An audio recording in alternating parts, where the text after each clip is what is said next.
reprocher, alors je sais pas si tout le monde m'entend. Donc c'est à Aubervilliers, On peut devant reprocher, le dépôt de bus pardon, c'est d'Aubervilliers, que les dépôt médias RATP. ne sont pas égalitaires. C'est-à-dire qu'ils ne présentent pas le côté néfaste de cette réforme, notamment, pourquoi pas, comme disait Julie Garnier, un reportage sur le système à points qui est actuellement pratiqué en Suède, où le taux de pauvreté des seniors a doublé en 9 ans, qui eux justement ont le système à points. Ça par contre les médias ne font pas de reportage là-dessus bien précis pour que tous les Français, tous les travailleurs, travailleuses puissent comprendre ce qu'est le régime universel à points, pour que chacun puisse avoir son libre arbitre. Par contre on voit sans cesse dans les médias, oui, le blocage, oui, les grévistes bloquent la circulation, oui, voilà, ils prennent en otage les travailleurs, les travailleuses, enfin, ils ont pris parti. Ça, vraiment, déjà, c'est vraiment un point à souligner. Ensuite, le gouvernement est tout simplement en train de faire un hold-up social et un hold-up démocratique. Un hold-up social, pourquoi? Parce qu'ils appuient souvent sur l'argument de la CMR, oui, la protection sociale. La protection sociale qui a été tout simplement donnée par Ambroise Croizat, qui disait tout simplement, vous cotisez selon vos moyens et vous recevez selon vos besoins.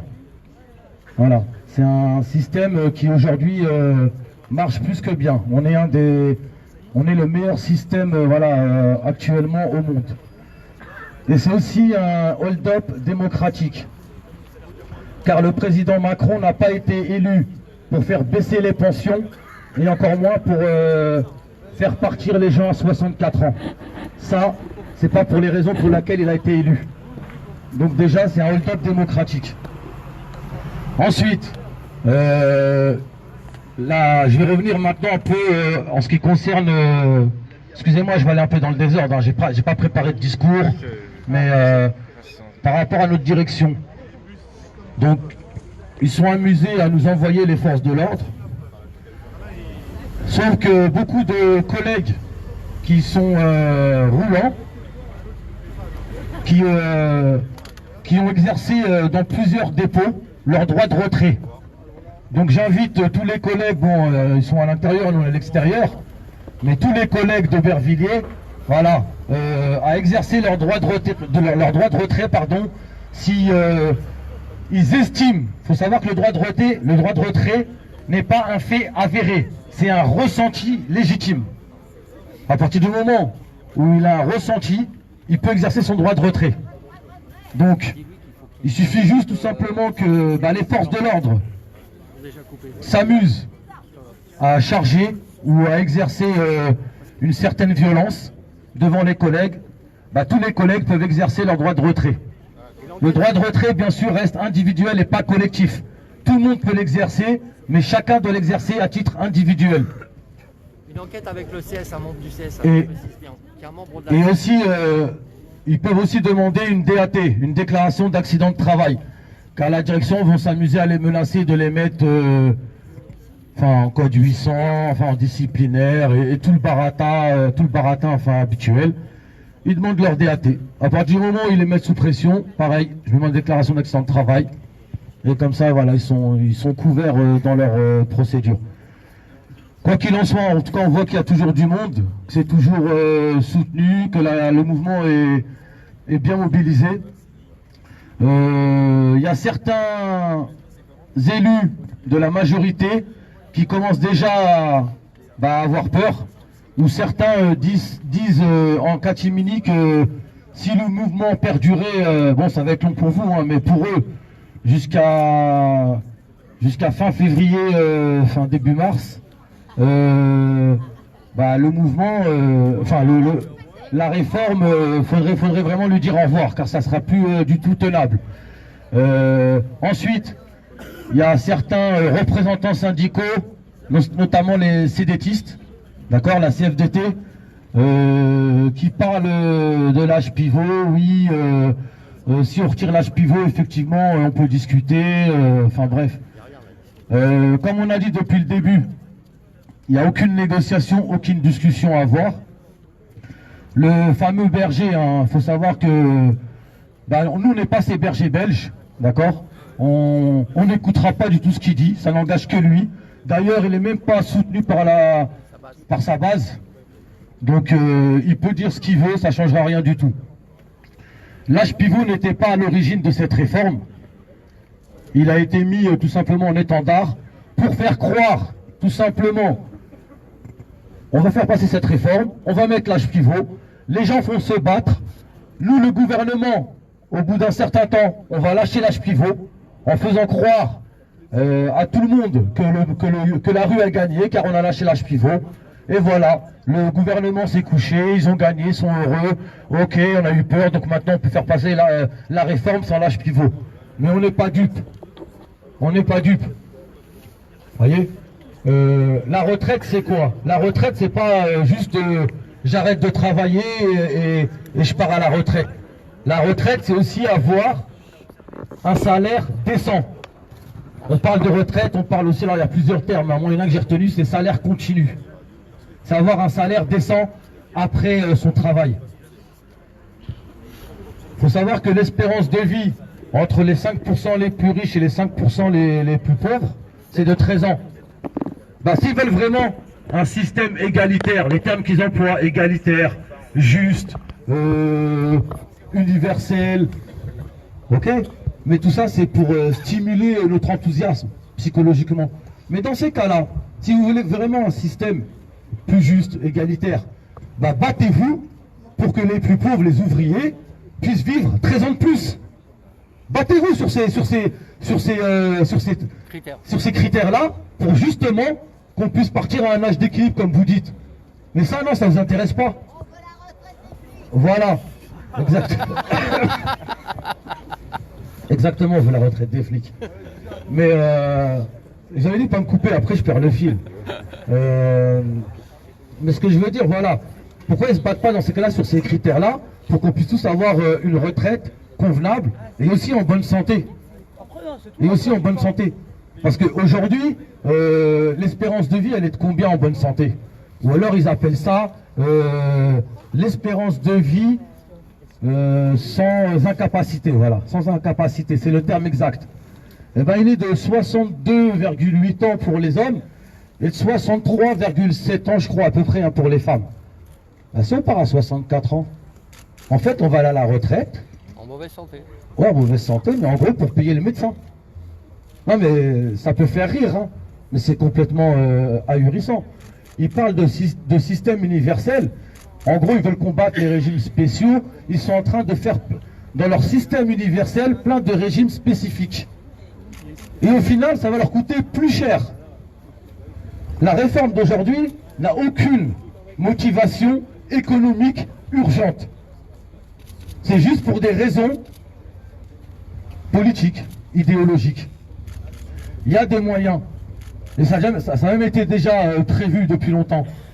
À l'époque de Jospin, c'était en 97, je crois, où il y a eu le fonds de réserve des retraites, qui est de, alors je ne sais plus combien, 13 milliards, je crois, ou 16 milliards, 24 milliards, voilà. Ensuite, il y a le fonds de réserve des complémentaires, qui est encore un peu plus élevé. 130. Ouais, 130. Il y a aussi le fonds de réserve Agicarco. C'est ça, hein, j'entends des chiffres. 70 milliards. Et bien tout ça, c'est des fonds de réserve qui ont été créés pour des raisons bien précises. Donc, je vais revenir sur le fonds de réserve des retraites. Justement, c'était pour prévoir les coups durs. C'est comme si vous, aujourd'hui, on vous dit quoi? On vous dit, ouais, il y a un fonds de réserve, vous cotisez. Parce que c'est cotisé par quoi? C'est cotisé par nous tous. Sur la CSG et la CRDS. D'accord? C'est nous-mêmes qui cotisons. C'est-à-dire que c'est nous qui avons rempli les caisses pour justement prévoir en cas de coup dur. Et aujourd'hui, je vous le dis, il n'y a pas d'urgence absolue économiquement. Mais en cas de coup dur, eh ben, on va puiser sur ce qu'on on a tout simplement mis de côté, économisé. Et on nous dit non. Hop, c'est fini. C'est fini maintenant.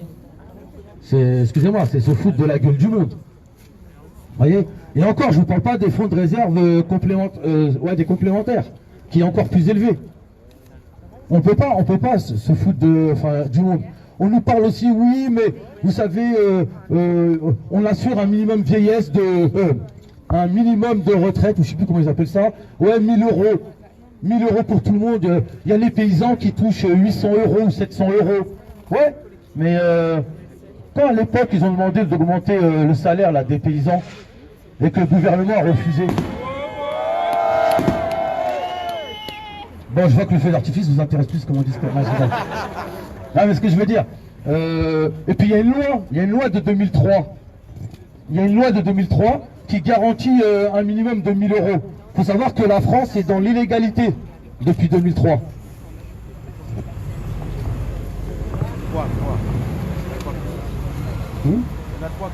Il y en a 3 qui sortent. Ah, c'est 3 toutes les 10 minutes. Ah, mais normalement, c'est aucun qui sort toutes les 10 minutes.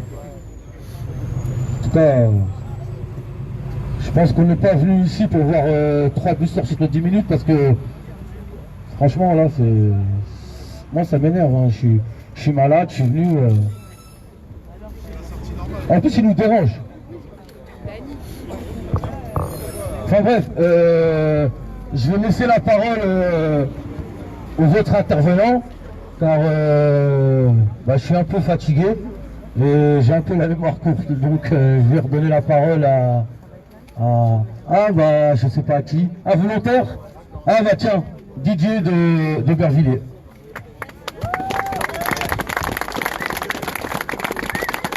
Alors, bonjour Didier, machiniste à Aubervilliers. D'ailleurs, je vous remercie déjà tous d'être là. Je vous remercie, mais c'est un devoir que vous soyez là. Donc, vous n'aviez pas trop le choix d'être là aujourd'hui. Mais je vous remercie quand même. À part la milice. Parce que c'est ce que est devenu dans la société aujourd'hui. On n'a plus de police pour garantir la sécurité des biens des personnes. On a des milices de la République. Mais bon. Bref. Donc, moi je ne vais pas entrer dans des débats de fond sur la réforme des retraites parce que aujourd'hui, mais depuis le 5 décembre, et même avant, et même de nos familles, on a des profs, on a des étudiants qui sont là, on a des profs qui savent lire les bouquins, savent analyser les trucs. Et j'ai plutôt tendance à leur faire confiance dans ce qu'ils m'ont raconté. Mais moi, aujourd'hui, je suis là depuis le 5 décembre, pas que pour la réforme des retraites. Ça, c'est le prétexte pour moi. Je ne suis pas au combat sur la réforme des retraites. Je suis au combat sur une société. Quelle société on veut demain? Quel avenir on veut pour nous et pour nos enfants? Comment on la voit demain? Parce qu'en fond, le fond de la réforme des retraites, on peut en discuter, on peut parler, mais la retraite, c'est à la fin. Mais la société qu'on veut à l'avenir, pour nos enfants, c'est ça le problème pour moi aujourd'hui. Qu'est-ce que quel héritage on va laisser pour... On sait qu'on ne peut plus leur laisser de pognon, on n'en a plus. On ne peut plus en mettre de côté. Mais on doit leur laisser une société basée sur la solidarité. Une société où on fait pas... Aujourd'hui, je sais que je fais partie d'une classe de travailleurs. Comme beaucoup qui sont ici, on fait partie de la même classe. Je suis un travailleur et je défendrai toujours la cause des travailleurs. C'est un devoir pour moi, c'est ma classe. Voilà. Ensuite, bon, si je vais intervenir tout à l'heure. Donc je laisse la parole à qui veut bien, Ahmed, Davoise, et qui veut bien prendre la parole.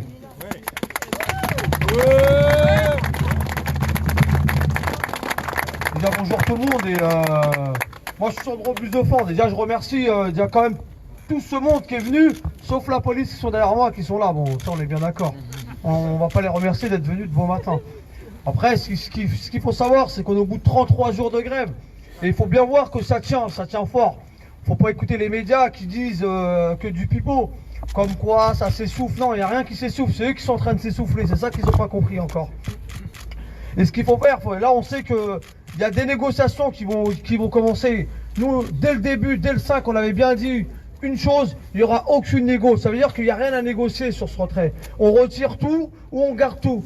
C'est-à-dire qu'on ira jusqu'au bout, on n'est plus à un mois près. Alors là, on va savoir, on aura une fiche de paye à 0. Ça, c'est sûr. C'est pas pour ça qu'on va mourir. On va être déterminé jusqu'au bout. Ça, on est déjà déterminé. Ce qu'il faut faire encore plus, moi, ce que je demande à tout le monde, c'est de se déplacer massivement partout, faire des actions, faire des blocages. Ça, faut pas avoir honte de le dire. Faut aller bloquer un peu partout, que ce soit des dépôts ou aller à Rungis, n'importe où, des péages, comme les actions qui ont été menées cette semaine, ce week-end, ce dimanche-là, ou aller sur Opéra bloquer les bureaux de la droite qui veulent nous vendre. Parce que eux, leurs enfants, ils ont une belle sucette en or dans leur bouche. Ils n'ont pas besoin de nous. Mais nous, on va tous aller les dégommer, ces gens-là. C'est eux qu'il faut aller les chercher. Il faut les chercher chez eux, arriver à un moment donné. C'est ça le vrai problème. Nous, on est des vrais ouvriers, on se lève tous les matins. Eux, ils connaissent pas ce mot-là. Hein, la police pensait qu'ils avaient gagné sur leur retraite, mais en fin de compte, ils se sont fait enfumer. Aujourd'hui, il faut savoir que les 6 derniers mois, ils se sont ramassés dans les fesses, tu vois. Hein, on leur a dit qu'ils allaient gagner, mais non, en fin de compte, ils se sont retrouvés sur les 25 dernières années. Ils devraient se remettre en grève. C'est ça le macronisme. On te raconte quelque chose, mais tout est faux.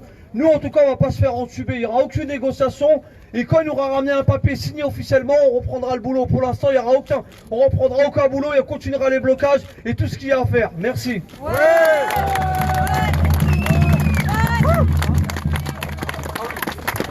Et j'invite demain tout le monde à venir à 4h30 à Flandre. Avec non, sans la police. J'en ai marre de les voir tous les matins. En plus, ils nous gazent après avoir mangé des croissants. Ça, c'est pas bon pour nous. De la part de la direction. Ouais, de la part de la direction en plus. C'est que demain, 4h30 à Flandre, à 168 avenue Jean Jaurès à Pantin.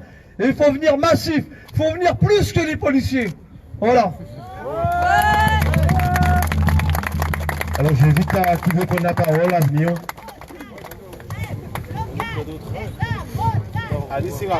Je vais juste... juste 2 minutes. J'avais oublié de dire quelque chose aussi, parce que le gouvernement nous prend souvent en exemple l'Allemagne. Donc on a la preuve par l'Allemagne que la retraite par points fabrique des retraités pauvres. Il faut savoir que dans les Länder de l'Ouest, donc c'est quoi les Länder? C'est tout simplement, depuis la réunification, c'est des États fédérés. Alors le montant des pensions par points allemands. Alors dans les Länder de l'Ouest, c'est 864 €. 1130 € pour les hommes, 647 € pour les femmes. Dans les Länder de l'Est, c'est 750 € de moyenne. 928 € pour les hommes, 675 € pour les femmes. 10% des plus de 65 ans en Allemagne, qui est quand même un des pays les plus riches du monde, sont en risque de pauvreté. Alors que dans la zone euro, la moyenne, elle est de 17,4%. Quel bel exemple déjà. Pour les plus de 70 ans, 45%, donc des plus de 70 ans en Allemagne, en 2019 sont en surendettement. Voilà ce que nous propose la réforme Macron. C'est tout simplement un naufrage. Il veut l'appauvrissement des seniors, il veut l'appauvrissement des Français, et ça, il se cache bien de nous le dire. Donc, je vous le dis clairement, il n'y a pas d'équité, il n'y a pas de justice, et comme a dit Ahmed tout à l'heure, nous on a été clairs depuis le début. C'est le retrait total de cette contre-réforme. Il faut savoir que le 9, il y a une mobilisation. On n'a pas attendu le 9 pour une mobilisation, il n'y a pas eu de trêve. Une trêve, il faut savoir que c'est tout simplement les deux partis qui déposent leurs armes. Le gouvernement a parlé de trêve, mais il n'a pas retiré sa réforme.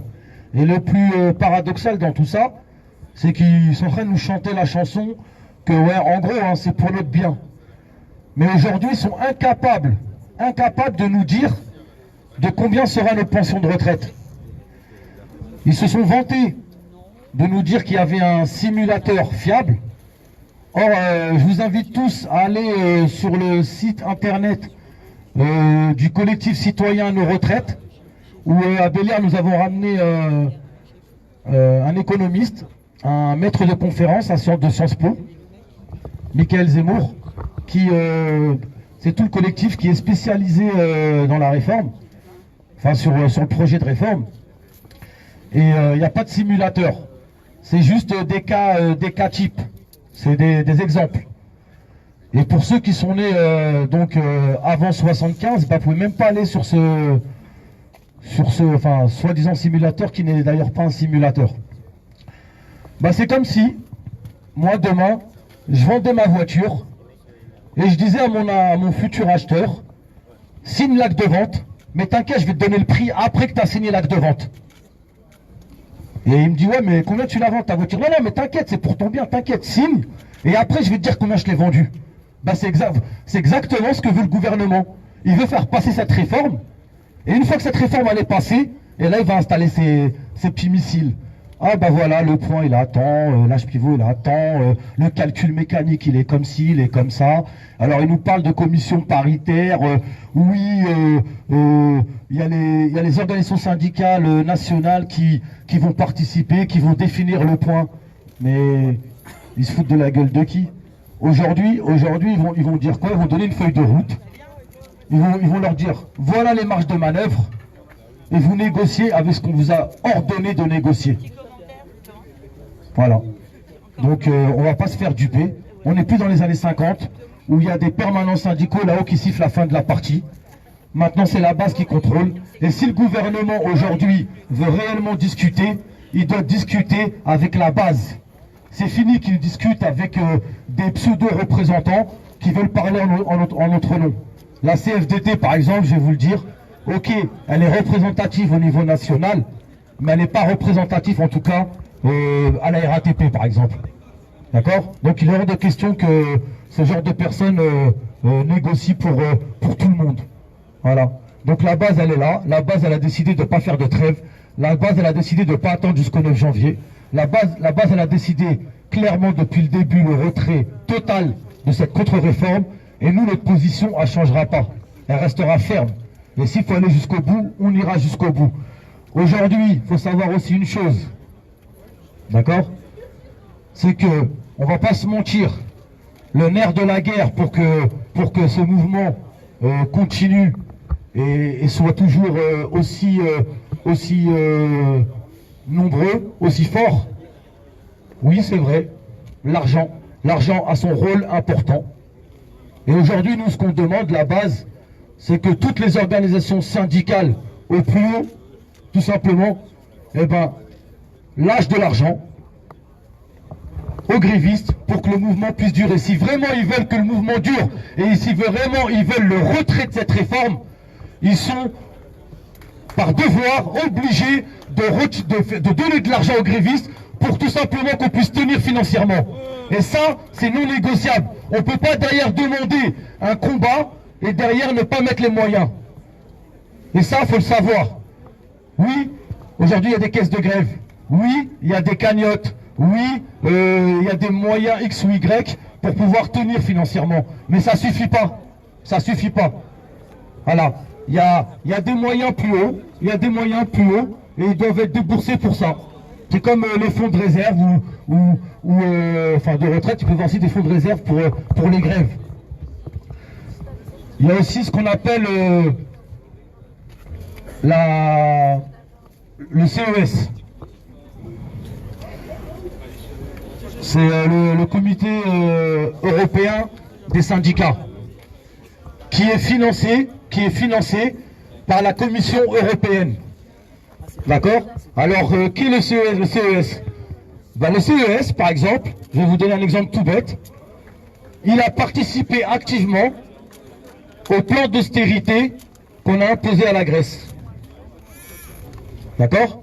Et devinez qui est le président, qui préside ce comité? Eh bien, c'est notre fameux Berger. Voyez? Il faut savoir que 70% du budget du CES vient de la Commission européenne. Je suis pas là pour critiquer, hein, je suis pas là pour montrer du doigt qui que ce soit, mais il faut le dire, il y a de l'argent aujourd'hui, il y a des millions d'euros qui sont dans les caisses des syndicats. Alors la CFDT, je crois que c'est un record, c'est 130 millions, je crois, ou quelque chose comme ça. D'accord? Moi, je le dis clairement. Aujourd'hui, il y a un combat à mener, et pour mener ce combat à terme, il faut y mettre les moyens. Et les moyens, les organisations syndicales nationales les ont.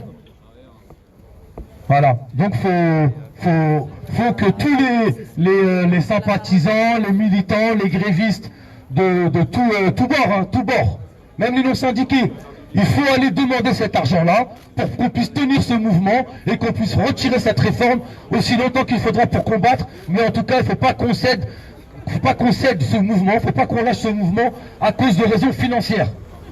Voyez? Voilà, j'ai fini. Merci à vous. Alors, il y a une collègue prof qui veut prendre la parole.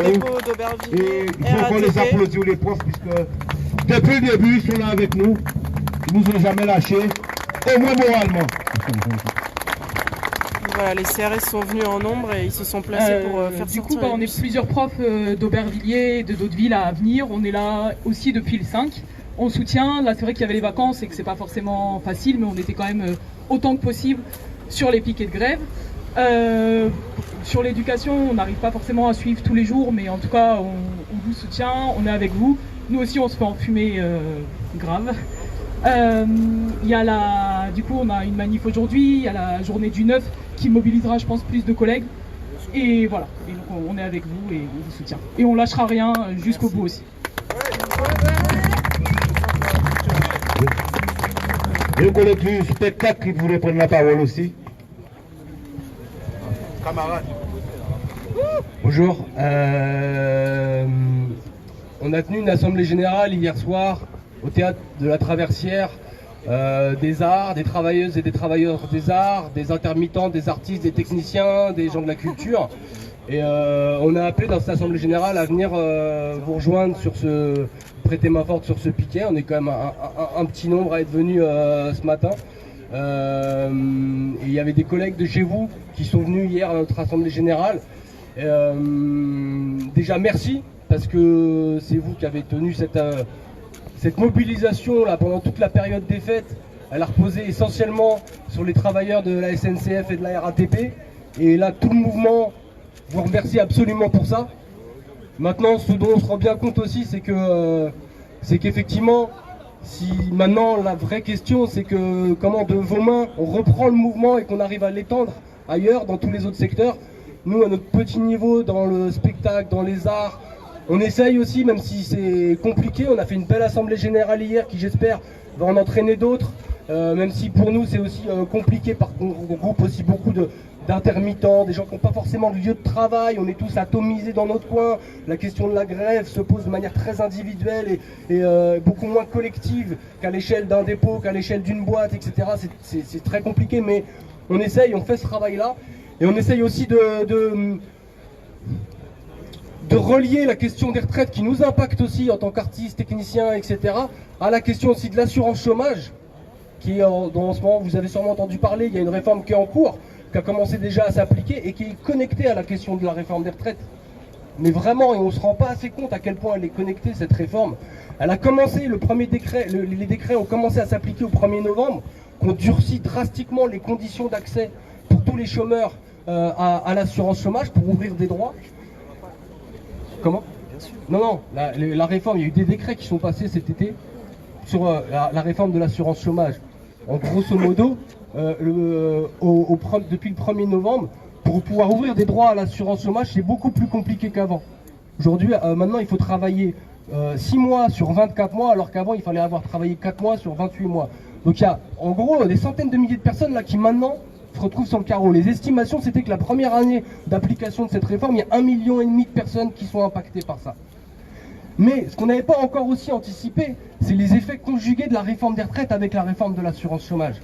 Au 1er avril, ça c'est encore devant nous, c'est encore une mobilisation à construire. Au 1er avril, les indemnités de l'assurance chômage vont être drastiquement amputées selon le même calcul que ce qu'ils font sur les retraites.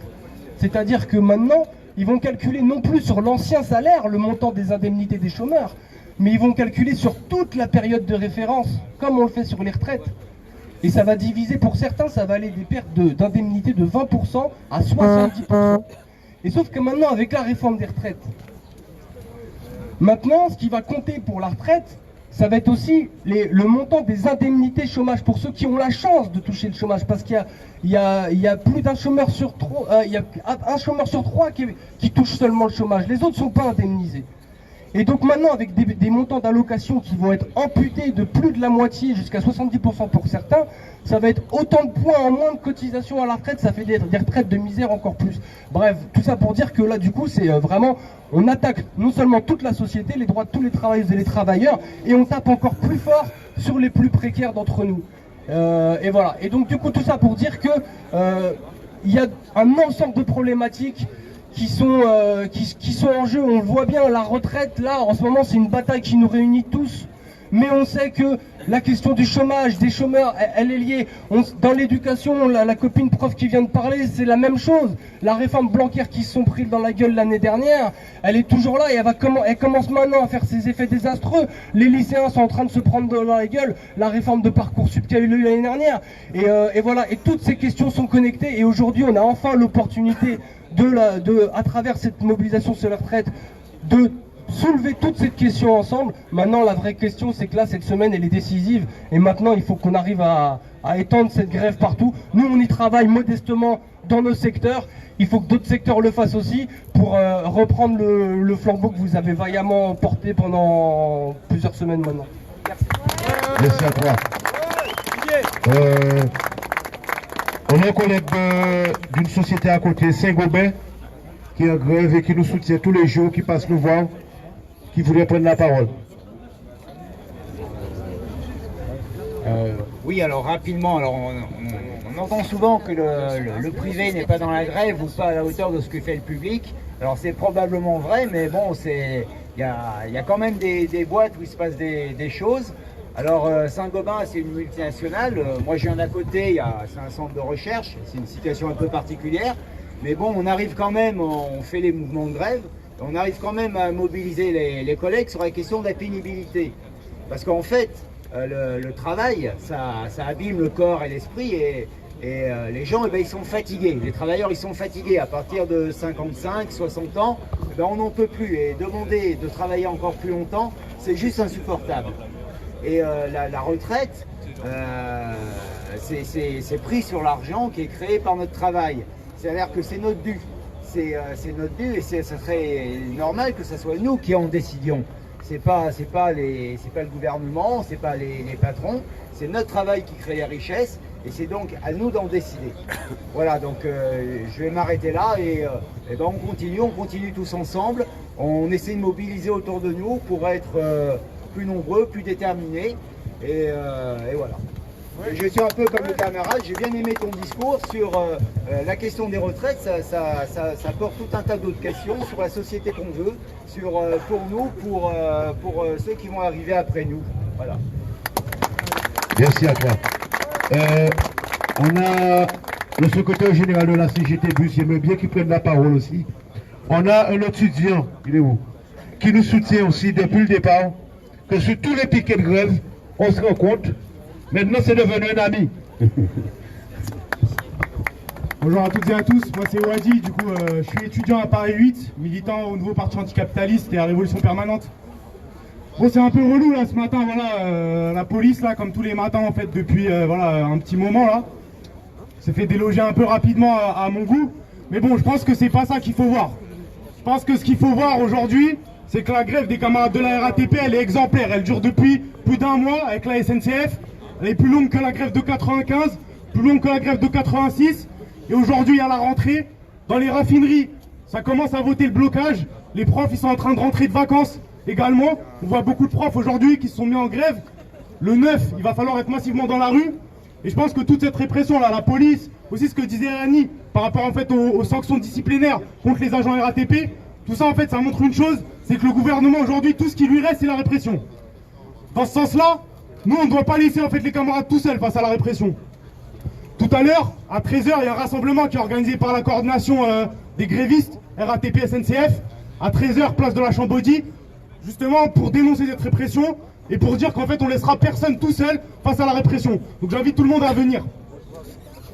Ensuite, voilà, je sais pas, on en a parlé un petit peu, la question de la CFDT, là, qui commence à dire, en fait, que voilà, enfin, Berger, en fait, qui commence à dire qu'en fait, voilà, on pourrait discuter sur la question des financements, etc., comme si les financements, aujourd'hui, comme si c'est ça le problème des retraites.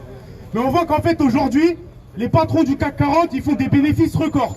En fait, aujourd'hui, il y a assez d'oseille pour que tout le monde puisse partir à 60 ans, 55 ans pour les métiers pénibles, et en fait, c'est le patronat qui doit payer ça. Il y a les moyens pour le faire, et c'est à nous d'aller chercher les sous pour ça.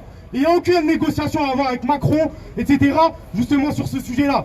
On doit se battre, on doit lutter, et on ne doit pas laisser la place, en fait, aux bureaucrates syndicaux de, justement, d'essayer de vendre, en fait. Je sais pas, les camarades y discutaient, même si vous allez sur les piquets, vous allez voir les vieux, les machinistes qui travaillent, qui ont 55 ans, 58 ans, ils ont le dos pété, ils continuent à travailler, à cet âge-là, c'est pas normal. Et nous, on ne veut pas travailler jusque-là. Maintenant, moi, je vais dire un truc un peu pour la jeunesse, parce que je pense, la grève des camarades de la RATP, elle est exemplaire. Mais ce qu'il faut voir, c'est qu'aujourd'hui, ils se battent beaucoup pour nous. Aujourd'hui, c'est aussi aux jeunes de rentrer dans la bataille. Cette réforme, ça va nous impacter, nous. Maintenant, il y a la rentrée. On commence à parler des blocages de partiels, etc. Mais les blocages de partiels, les camarades, c'est pour aller dans la grève, c'est pour aller sur les piquets de grève, c'est pour aller dans les manifestations. C'est pour qu'on se joigne justement à ce mouvement de grève, à cette mobilisation, qu'on fasse reculer le gouvernement. Parce que vous imaginez bien que si aujourd'hui, la jeunesse, elle descend massivement dans la rue aux côtés des travailleurs, ça change radicalement la situation. Donc voilà, nous, les jeunes, faut que dans nos facs, là, dans nos lycées, etc., on se mobilise massivement. Et voilà, qu'on laisse pas en fait les camarades de la RATP se battre seuls. Voilà, j'ai dit qu'il y a les camarades du privé qui commencent à se mobiliser dans les raffineries, il y a les profs, il y a le camarade de Saint-Gobain qui est venu parler, etc. Mais ce qu'il faut qu'on voit aujourd'hui, c'est que les jeunes, c'est nous qui allons être touchés par ça. C'est-à-dire, rentrer sur le marché du travail à 25 ans pour sortir à 70 ans, c'est n'importe quoi. Moi, je veux pas ça. D'ailleurs, aujourd'hui, qui rentre sur le marché du travail à 25 ans avec un emploi stable? Personne. Donc c'est à nous de nous battre, c'est à nous de descendre dans la rue, d'épauler les camarades et de faire en sorte qu'on fasse reculer le gouvernement une bonne fois pour toutes. Voilà, merci.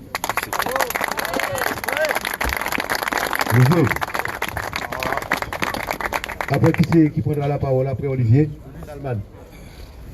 Et il y a un collègue qui a lavé la main. Il a tout dit. Il a tout dit. Il a coupé l'herbe sous le pied. C'est pas grave, je vais laisser volontiers. Bon, bonjour à tous mes camarades, bonne année à tous aussi. Il y a beaucoup de choses qui ont été dites là, des choses intéressantes. Alors c'est vrai que cheminot, RATP, 34 jours de grève pour les plus engagés dans la lutte, d'autres sont venus après. Qu'est-ce qu'on peut dire globalement? Globalement, on peut dire que, évidemment, il y a de la fatigue. Évidemment, il y a forcément des camarades qui doivent se dire depuis quelques jours comment je vais faire quand la fiche de paye de janvier va tomber, c'est-à-dire quand il y aura une fiche de paye à zéro. Donc, les questions commencent à venir.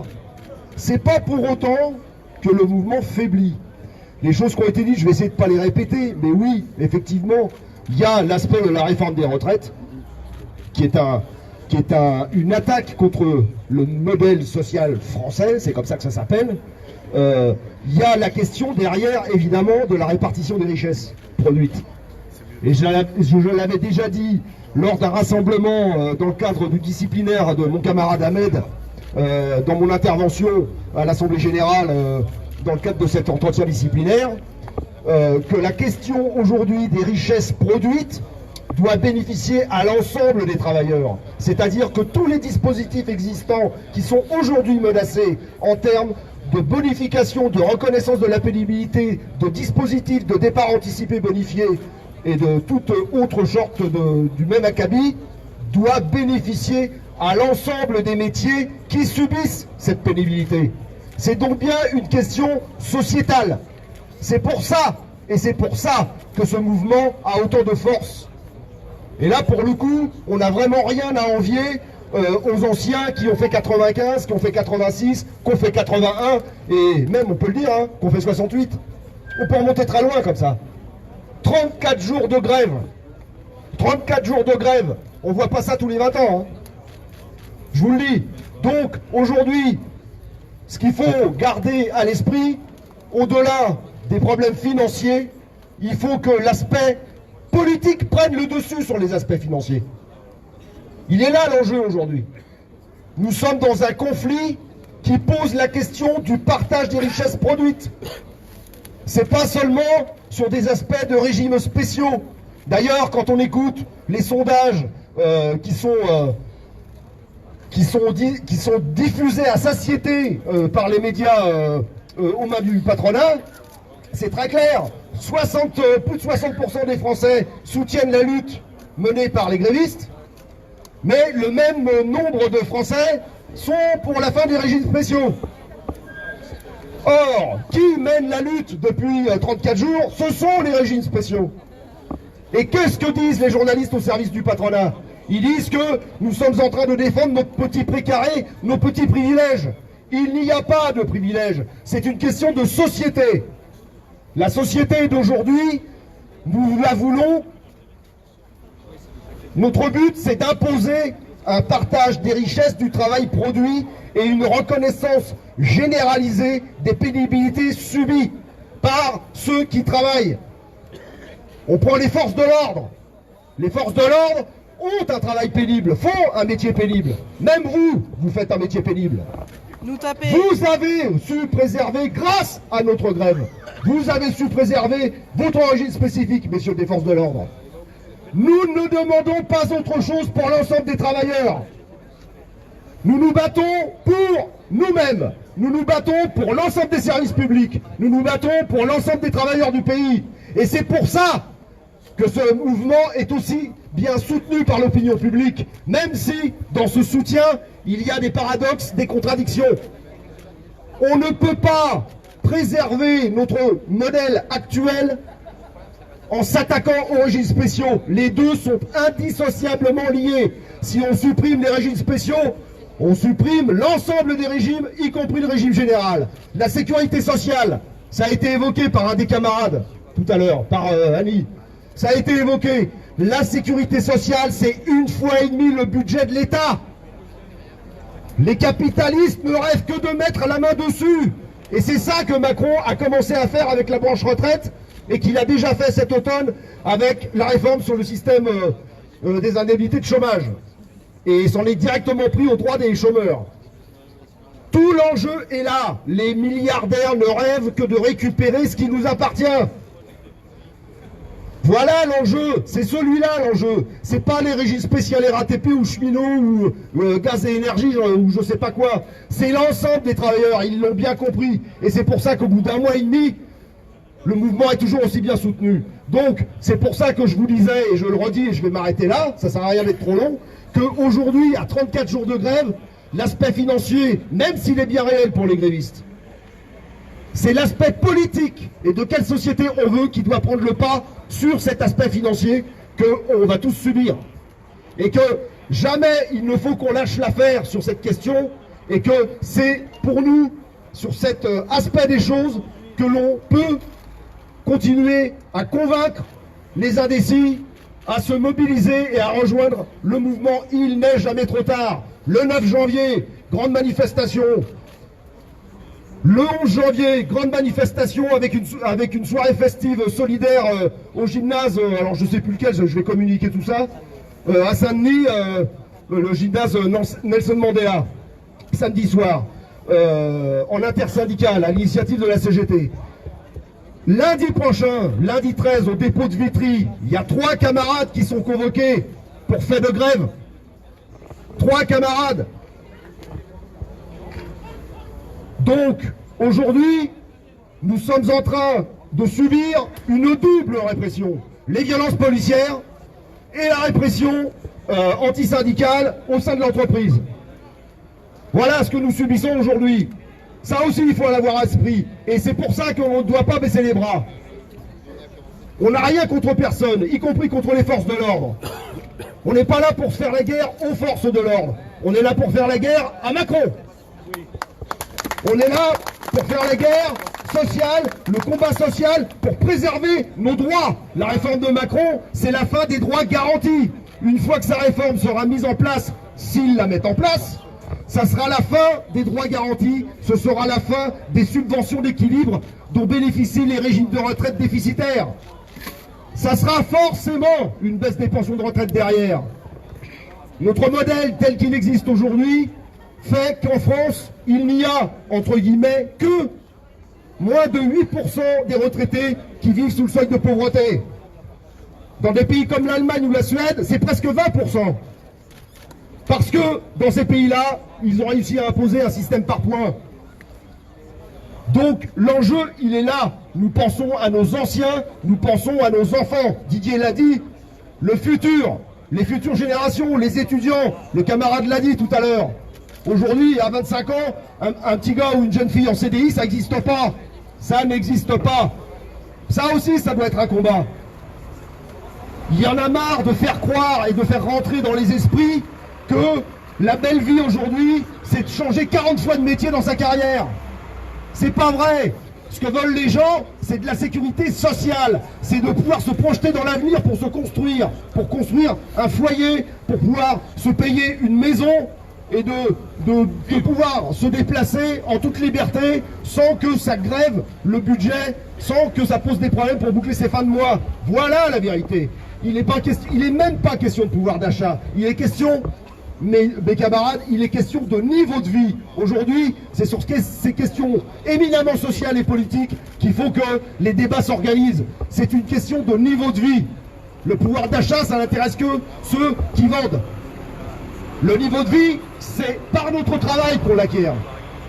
Et le travail, c'est le salaire. Et la sécurité sociale, c'est le salaire. Voilà, moi ce que je vous demande, c'est que tous ensemble on réfléchisse à ces questions-là. Aujourd'hui, on n'est plus sur une bataille de régimes spéciaux, on est sur une bataille d'enjeux de société, de partage des richesses. Voilà mes camarades, merci à vous. Bravo. On va donner la parole à Salman de la RATP de Denis.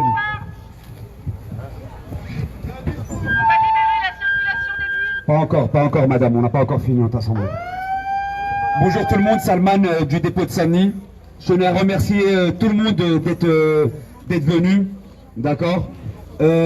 Surtout les profs, les étudiants, les retraités qui sont venus au piquet et qui se sont fait violenter par les forces de l'ordre, parce que c'est surtout eux, les premières personnes qui subissent ces violences. C'est pas nous les travailleurs en réalité. C'est surtout les profs, les retraités et les étudiants. Surtout ça. Donc merci, grandement, merci à vous. Parce que sans vous, on n'avancerait pas, on n'aurait pas autant de force. D'accord, ça c'est la réalité. Je tenais à vous remercier. Voilà, je tenais aussi à rappeler par rapport à ça, on est passé à un autre stade, à un stade supérieur par rapport à la violence. On l'a vu, c'est monté crescendo, surtout nous dans le secteur nord parisien. Maintenant, ils nous envoient les voyous, pour moi c'est des voyous. La départementale 93, on a subi des violences, jamais j'ai vu ça. J'ai jamais vu ça de ma vie. Dans le dépôt de Saint-Denis, le dépôt de Pléel, le dépôt de Pavillon, on a vu des choses inadmissibles. Inadmissibles.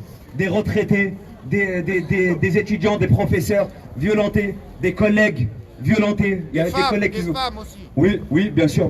Des personnes, il y avait des personnes à qui on a cassé les dents, des personnes à qui on a mis des coups de matraque dans la tête. On est passé à un autre stade. Et notre entreprise fait rentrer la police dans nos dépôts et nous filtre, nous interdit pour certains, d'accord.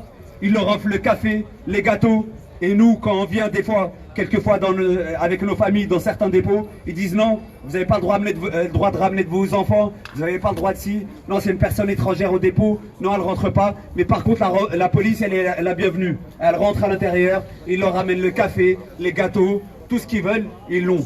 Mais nous non, les travailleurs, les personnes qui manifestent pour les bonnes choses, pour l'avancée de notre société, pour pas régresser, eh ben nous on a le droit que aux matraques, que aux coups de gazage. Donc voilà, ça on est passé vraiment à un autre stade.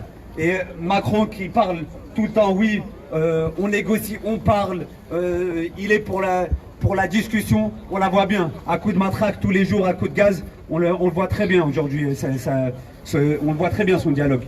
Donc je tenais voilà, juste à rappeler ça, on est passé vraiment à un autre stade. C'est historique là ce qui se passe. Et on le voit tous les jours, hein, je vous le dis, hein, tous les jours.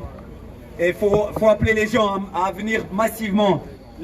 Maintenant, il faut passer nous aussi à notre stade. Ramener les amis, ramener les enfants, ramener tout le monde.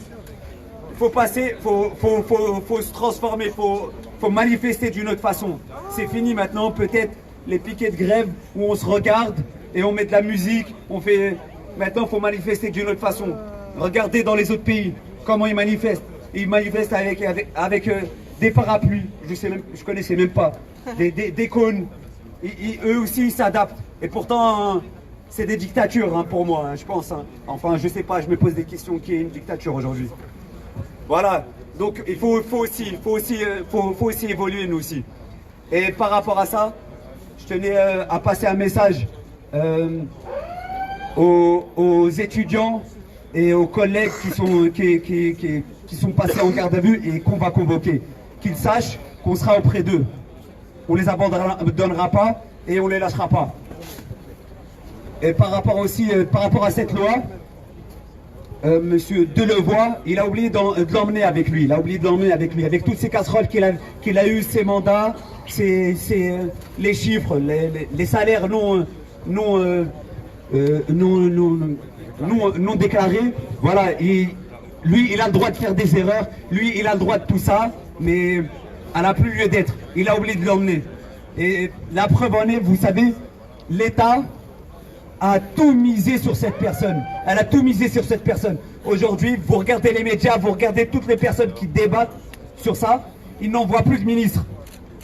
Ils n'en voient plus aucun ministre. Ils envoient leur petit personnel, soit les députés quelquefois, ou les personnes qui se présentent aux municipalités de l'AREM. Vous voyez, et quand ils débattent, ils n'avancent rien. La seule chose, ils disent qu'on se radicalise dans la rue. C'est ce qu'ils disent. Hein. Oui, ça veut dire ça. Mais quand vous leur parlez, c'est quoi les tenants aboutissants cette loi, ils ne connaissent pas. Ils ne connaissent pas parce qu'ils ont tout investi sur ce personnage. Ils ont tout investi, c'est lui qui l'a fait de A à Z. Mais le problème, c'est qu'il n'a pas emmené avec lui. Et il faut qu'il nous en débarrasse. L'opinion publique, il est avec nous. C'est des menteurs. L'opinion publique, il est avec nous. 75% des Français souhaitent la modification totale de cette réforme ou le retrait total de cette réforme. Donc ça veut rien. Les confédérations, elles n'ont même pas à aller négocier un chiffre comme ça.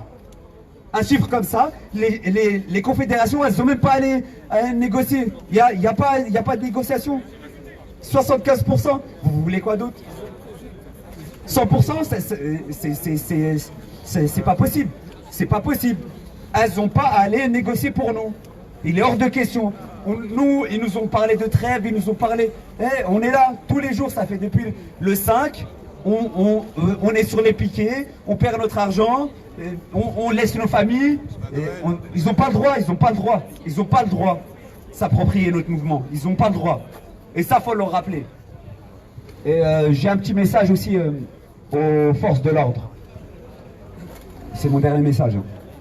Donc, juste un petit rappel dans l'histoire.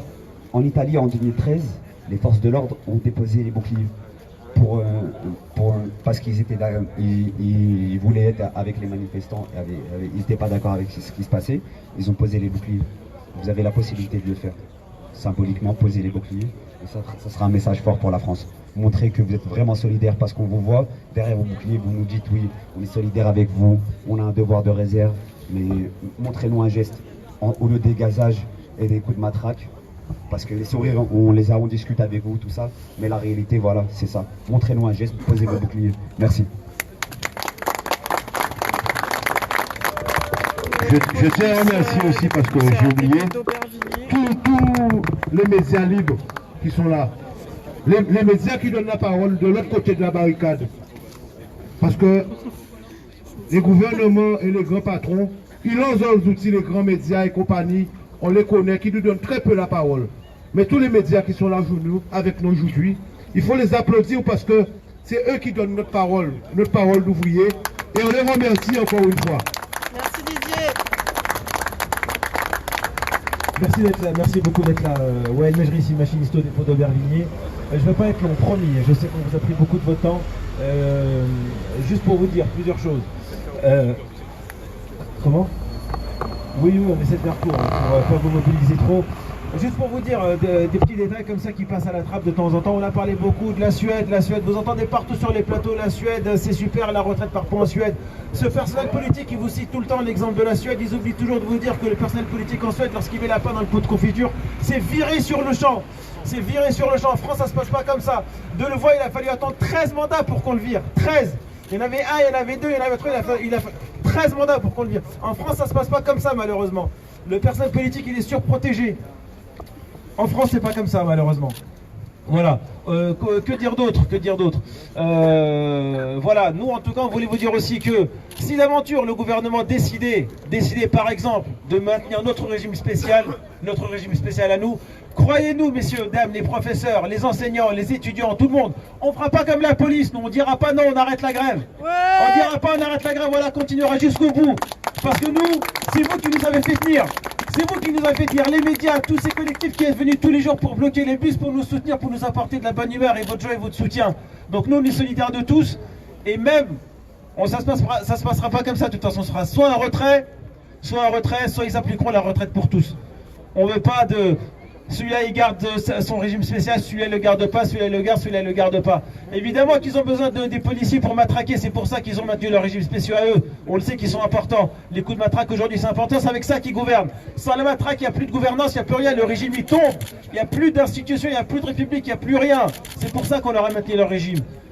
Donc nous, aujourd'hui, non, on sera solidaires jusqu'au bout. Et on vous remercie à tous d'être venus. Et on continuera d'aller jusqu'au bout. Et rendez-vous le 9, très important, un jour très très important. Mettez-vous en grève et on espère que tout le monde suivra, le privé, le public, les enseignants, les étudiants, tout le monde. Il faut qu'on soit en masse dans la rue le 9. Merci à vous. Bravo. Ouais, bonjour, merci à tout le monde. Donc moi c'est Ulysse et puis je suis du dépôt d'Aubert. Donc oui, effectivement, bien sûr qu'on ne va pas lâcher même si on obtient le maintien de notre régime. Ben oui, parce que c'est un choix sociétal. On fait cette grève pourquoi? Parce qu'on veut un avenir, un bel avenir pour nos enfants, pour tous les enfants de ce pays et de bien d'autres pays bien sûr, parce que dans d'autres pays aussi ils se battent comme nous. Ils sont contre le capitalisme et c'est bien le capitalisme qui est en train de nous tuer avec son poison. Et cette réforme, si elle passe, malheureusement, elle aura des conséquences bien plus dramatiques qu'on peut le penser. Tous les régimes spéciaux, ça fait pratiquement 1 million de travailleurs. Si on devait travailler 10 ans de plus, vous imaginez, c'est autant de postes qu'il n'y aura pas sur le marché du travail. Ça veut dire que les jeunes, c'est pas à 25 ans qu'ils vont rentrer sur le monde du travail, c'est à 30 ans. Vous imaginez un peu le type de pension qu'ils vont recevoir à 70 ans? Même pas les 1000 euros, puisqu'ils n'auront pas les 43 annuités. Non mais il faut vraiment qu'on prenne conscience de ça. Hein. C'est terrible ce qu'ils sont en train de nous pondre. Hein. Ils sont en train de nous mettre la misère. Et ce qu'ils ont engagé depuis 2008, depuis que Sarkozy est arrivé au pouvoir, c'est quoi? Les mutuelles obligatoires. C'est pas anodin, hein, la mutuelle obligatoire. C'est que c'est le patron qui va vous tenir. Avec la retraite, les régimes de retraite d'entreprise qui sont en train de mettre en place. C'est-à-dire que toute notre vie sera dans la main du patron. Le patron aura votre sécurité sociale et il aura votre retraite. Vous faites un pas de travers, il vous met dehors, vous n'avez plus rien. Comme aux États-Unis. Et ça, c'est dangereux. Ça, c'est des chaînes. Et ça, faut le briser, il faut empêcher ce mécanisme. Et on n'a qu'un devoir, c'est de le combattre. Et sinon, ça va être compliqué. Donc on va continuer le mouvement, on ne va pas lâcher. Il faut l'amplifier aussi. Donc il faut vraiment aller partout et faire prendre conscience aux gens qu'il y a un vrai problème de société qui est en train de se jouer aujourd'hui et qu'il ne faut pas lâcher. Voilà. Merci encore à tous. Moi, il y a une jeune fille qui me donne la pêche chaque fois qu'elle parle. Elsa. Ah. Elsa. Ah. À chaque fois que je l'entends parler, elle me donne la pêche. Donc j'ai envie de l'entendre parler aujourd'hui. Elle est où Elsa? Vas-y Elsa. Ça sent le mariage. Non, moi elle me donne la pêche. Parce que c'est une jeune, une étudiante, mais elle a une pêche. Elle a une pêche quand elle parle. Oui, je veux que tu parles Elsa. On a déjà parlé là, non? Quoi? Mais non, toi t'as pas parlé. Une jeune et une femme. Bon bonjour à tous et à toutes. Je sais qu'Ouadi il a déjà parlé, il a expliqué un peu ce que c'était la situation dans les facs. Moi je suis étudiante à Nanterre. Il y a deux choses à dire. La première c'est que avec un certain nombre de camarades de différentes universités, ça fait depuis le 5 décembre Donc depuis 34 jours aujourd'hui, qu'on est sur les piquets de grève tous les matins, que les grévistes ils n'ont pas fait de trêve et que nous non plus on n'en a pas fait, c'est-à-dire qu'on a organisé des réveillons de soutien, on a alimenté les caisses de grève, on a bloqué les dépôts, on a mangé du gaz, on a pris des coups de matraque. Il y a un camarade à moi, Léo, il y a une semaine je pense à Saint-Denis, il a fini en garde à vue, enfin pas en garde à vue mais il a fini au commissariat, matraqué et tout précisément parce qu'on bloquait un dépôt de bus. Et la première chose à dire c'est que ça on continuera à le faire jusqu'au retrait. Il y a des négociations aujourd'hui cet après-midi et je pense que c'est un truc très important à avoir en tête, que nous on se bat aussi pour notre avenir, qu'en réalité ce que les grévistes font c'est pour nous et que ce qui commence à se préparer là à la rentrée, à mon avis c'est déterminant que les jeunes y soient de la partie. Moi hier j'étais sur la fac de Nanterre, on a commencé à débrayer un certain nombre de partiels, je sais qu'il y a un blocage ce matin et il faut qu'ils comprennent qu'en réalité ceux qui ont perdu un mois de salaire depuis maintenant le 5 décembre, ils peuvent pas l'avoir fait pour rien et que nous on a une responsabilité à participer à ce mouvement-là, à rejoindre massivement la grève à partir du 9 janvier, à organiser des cortèges énormes, à vider nos facs, à effectivement nous lever de nos parcelles, mais pas pour rester chez nous, pour maintenant mettre toute notre énergie, tout notre nombre, toute notre force au service de la victoire. Et c'est pour ça que la chose en fait que j'ai envie de vous dire là aujourd'hui pour le 34e jour, c'est merci. Merci beaucoup de nous avoir fait vivre ça, merci beaucoup de nous avoir donné un aperçu de ce que c'est qu'une vie qui vaut la peine d'être vécue, où on rencontre des travailleurs qui sont capables de relever la tête malgré des conditions de travail très très très difficiles, et c'est un exemple pour nous et c'est un exemple pour la société pour laquelle on veut se battre. Donc merci à vous et courage. Voilà. Bon, je pense que au niveau des interventions... Ah, voilà. Bonjour, alors moi je suis prof aussi et je voudrais compléter ce qu'a dit ma collègue avec quelques infos. Déjà merci sincèrement à tous les militants RATP, SNCF qui ont effectivement tenu le mouvement pendant nos vacances. Il faut savoir que les profs, on a un métier qui est un petit peu particulier et si vous n'aviez pas été là, je pense que la rentrée ça aurait été un flop. Alors pour ceux qui peuvent s'inquiéter justement de savoir si les profs vont effectivement repartir, oui ils vont repartir. On a un petit retard au démarrage, on va dire, ça encore une fois c'est inhérent à notre métier parce qu'on a beaucoup de pression qui est liée au métier, parce qu'on ne s'est pas rassemblé pendant les vacances. Il y a eu de nombreuses AG hier, il y a de nombreuses AG aujourd'hui. Pour le moment, sur des collègues qui ont répondu, on peut attendre un taux de grévistes dans le premier degré jeudi de 80 à 90%, ce qui est énorme. C'est du jamais vu en fait en 2019, donc c'était les taux des grosses grèves depuis le 5 décembre. Mais dans le premier degré, c'est du jamais vu. Pourquoi on se mobilise? Parce que, déjà pour tout ce qui a été dit, mais aussi parce que nos métiers sont en train de se faire complètement déliter. Le statut est en train de se faire déliter, nos conditions de travail sont en train de se dégrader, c'était d'année en année, mais là c'est carrément de jour en jour. Pendant qu'on se mobilise pour la retraite, il faut savoir que le gouvernement nous fait passer pas mal de saloperies en profit, que ce soit sur le statut ou que ce soit sur les conditions de travail.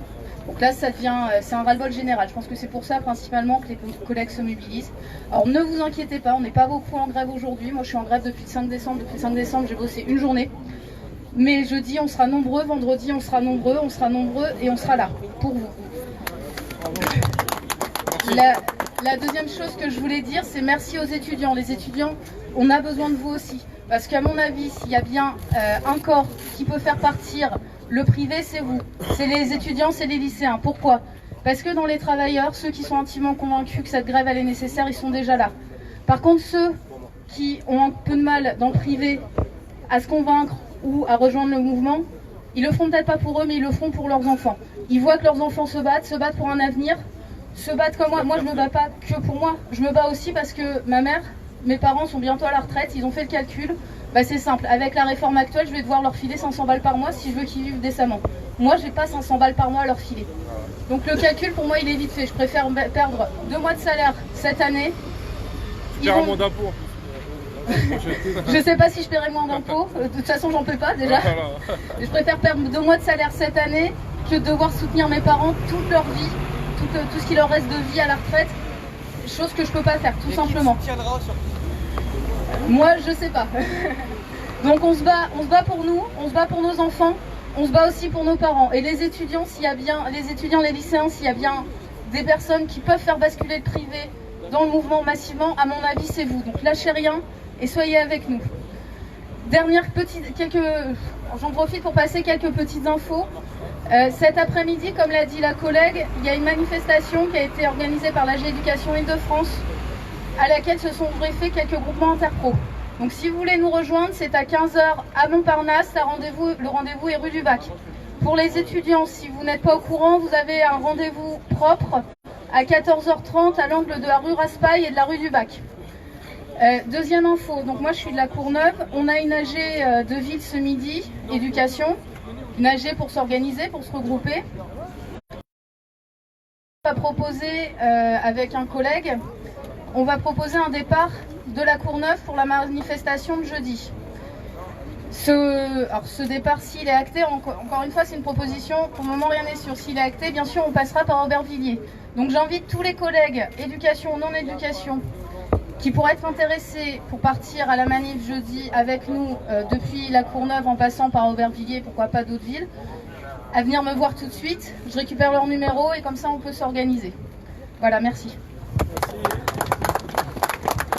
Voilà, je pense qu'au niveau des interventions, c'est un petit peu bon pour tout le monde. N'oubliez pas, demain, rendez-vous au centre bus de Flandre. Très important. Des fanions à bus de la bataille depuis le début. Il y a 13h. Il y a aujourd'hui, cet après-midi, un rendez-vous à la Chambaudie pour soutenir il est où? Annie. Donc rendez-vous tout cet après-midi à la Chambaudie pour soutenir Annie qui passe en disciplinaire pour des faits d'exercice de son mandat. Donc voilà. Donc, je vous remercie encore tous. On n'est pas parti, on est là. On va faire la fête, on va faire du barbecue, on va faire un petit déjeuner ensemble parce que ça aussi, ça fait partie de la convivialité, ça aussi fait partie de la fraternité. Merci encore à tous. On peut avoir un petit message à Macron quand même. Emmanuel Macron, président des patrons, on va niquer ta réforme. Emmanuel Macron, président des patrons, on va niquer ta réforme. Emmanuel Macron, président des patrons, on va niquer ta réforme. Emmanuel Macron, président des patrons, on va niquer ta réforme.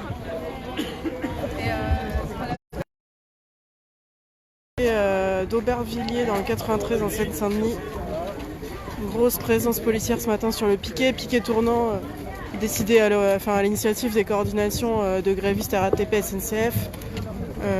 Les piquets tournants qui fonctionnent depuis la semaine dernière, il y a eu déjà un certain nombre de dépôts de bus où les piquets ont eu lieu et cette semaine ça a commencé ce mardi avec le dépôt d'Aubervilliers ici dans le nord de l'Île-de-France et puis dans le sud le dépôt de Lagny dans le 20e arrondissement.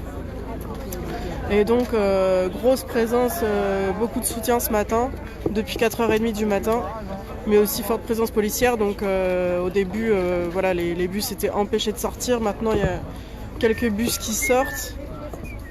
Et voilà, c'est quand même globalement une grosse réussite parce que ça permet de se rencontrer entre grévistes de différents dépôts, les soutiens, etc., de montrer une détermination qui ne faiblit pas au 34e jour de grève, alors même que le gouvernement reçoit certaines organisations syndicales aujourd'hui pour soi-disant négocier, alors même qu'on a vu hier que le projet de réforme des retraites était déjà envoyé au Conseil d'État, c'est-à-dire qu'ils se foutent vraiment de nous.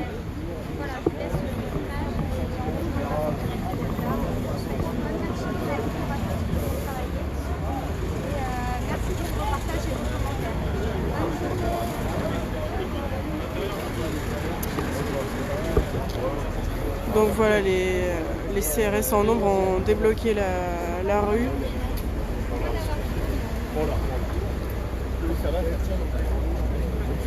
Beaucoup de grévistes qui sont venus des différents dépôts aux alentours.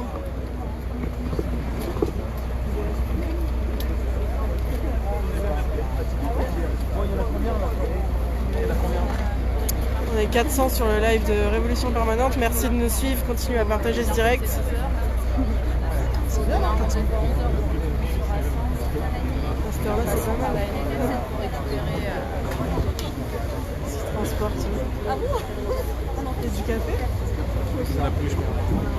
Ils sont en train de faire couler, je crois qu'ils vont faire couler le capture. Et ce qui serait bien, c'est que demain, on aille voir les filles.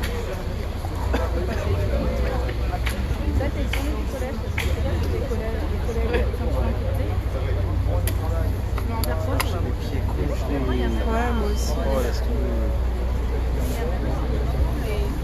34e jour de grève, on est là dans le froid.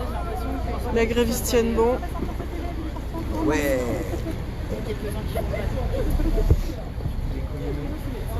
Je suis là avec mon camarade Wael Mejrissi, machiniste au dépôt du bus RATP. Ça va Wael? Ça va. Tiens bon. Bonjour tout le monde, qu'est-ce que vous faites à 6h30 du matin à nous regarder depuis toute la France?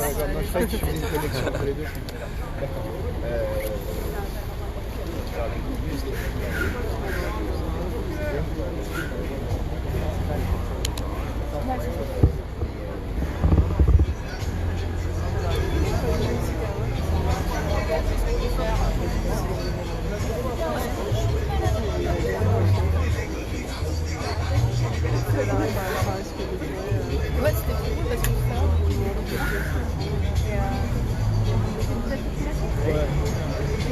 il a dit qu'il y avait un chauffeur en fait. Il a pris ses affaires, il s'est barré, il a laissé son bus là. Mais ça c'est comme à la SNCF. Bon les amis, d'expérience, la situation peut durer encore un petit peu longtemps parce que là pour l'instant ils nous ont repoussés sur le trottoir et il n'y a plus de blocage des bus. On est ici au dépôt de bus RATP d'Aubervilliers en Seine-Saint-Denis. Demain il y aura un gros piquet à Flandre, à Pantin. On vous invite à venir nombreux pour tous ceux qui sont sur la région parisienne où il y aura des prises de parole de différentes personnalités. Olivier Besancenot pour le NPA qui sera là, Éric Coquerel pour la France Insoumise, Anas Kazib pour les cheminots. Donc on vous invite à venir nombreux demain au piquet RATP de Flandre à Pantin. Et cet après-midi, un rassemblement contre la répression à la Chambaudy, qui est le tribunal de la RATP. C'est là où passent tous les conseils de discipline des agents RATP. Et le prétexte, c'est la convocation de Annie, déléguée syndicale du rassemblement syndical sur le dépôt de bus RATP de Béliard dans le 18e arrondissement. Donc on y va pour lui, mais surtout pour dénoncer toute la répression qui a lieu en ce moment, qui s'abat sur les grévistes avec le 13 janvier 3 grévistes de Vitry-sur-Seine qui sont convoqués le même jour par rapport à des faits de grève. Donc pour dénoncer cette répression inadmissible des grévistes, on vous invite à venir nombreux cet après-midi place La Chambaudy dans le 12e arrondissement. Et puis donc demain, comme je le disais, au dépôt de Flandre à Aubervilliers en Seine-Saint-Denis. Et je vous dis bonne journée à tous et à très vite. On reste connectés pour ce 34e jour de grève. On sera cet après-midi en direct du rassemblement contre la répression.